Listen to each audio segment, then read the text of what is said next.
നിയമസഭയിൽ മുഖ്യമന്ത്രി വിശദീകരിച്ചെങ്കിലും ബ്രൂവറി വിവാദം ഒഴിയുന്നില്ല. കർഷകരുടെ ആശങ്ക പരിഹരിക്കുമെന്ന് പറഞ്ഞ വൈദ്യുതി മന്ത്രി കെ കൃഷ്ണൻകുട്ടി എലപ്പുള്ളിയിലെ സാഹചര്യം അത്ര അപകടമല്ലെന്നും വ്യക്തമാക്കി.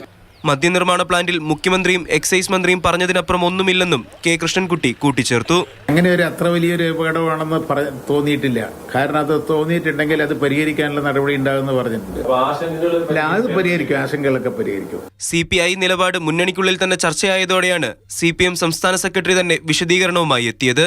CPM-നും CPI-ക്കുമുള്ളത് ഒരേ നിലപാടെന്ന് MV ഗോവിന്ദൻ. ജനങ്ങളുടെ പ്രശ്നം പരിഹരിക്കാനാണ് പരിഗണന. അഭിപ്രായമൊന്നുമില്ല. അവർ ജനങ്ങളുടെ പ്രശ്നം കൂടി പരിഹരിച്ച് പ്രശ്നം കൈകാര്യം ചെയ്യണമെന്നാണ്. അത് തന്നെ ഞങ്ങളുടെ അഭിപ്രായം. വേറെ എന്താ സംശയം? അതേസമയം ബ്രൂവറിയുമായി മുന്നോട്ടു പോകുമെന്ന മുഖ്യമന്ത്രിയുടെ പ്രഖ്യാപനം ജനങ്ങളോടുള്ള വെല്ലുവിളിയെന്ന് രമേശ് ചെന്നിത്തല പറഞ്ഞു. കരാർ പിൻവലിക്കുന്നതുവരെ സമരപരിപാടികളുമായി മുന്നോട്ടു പോകുമെന്നും ചെന്നിത്തല. ഈ എലപ്പുള്ളിയിൽ ഈ ഒരു പ്ലാൻ ഉണ്ടാക്കാൻ പഞ്ചായത്തിന്റെ പോലും അഭിപ്രായം തേടാതെ നടത്തുന്ന ഈ നീക്കങ്ങൾക്കെതിരെ ശക്തമായ പ്രക്ഷോഭവുമായി പ്രതിപക്ഷം മുന്നോട്ട് പോകും. സ്ഥലമിടപാടുമായി ബന്ധപ്പെട്ട് കുറെ ആളുകൾ അതിന്റെ പിന്നിലുണ്ടാവും. പക്ഷെ ഇങ്ങനെ ഒരു കമ്പനിയുമായിട്ട് മന്ത്രിസഭയ്ക്ക് അപേക്ഷ കൊടുത്തതിന് ശേഷം ഈ എക്സൈസ് വകുപ്പ് മന്ത്രി ആ കമ്പനിയുടെ ആരെങ്കിലുമായിട്ടും സംസാരിച്ചിട്ടുണ്ടോ? വിവിധ ബ്യൂറോകൾക്കൊപ്പം ന്യൂസ് ഡെസ്ക്, മാതൃഭൂമി ന്യൂസ്.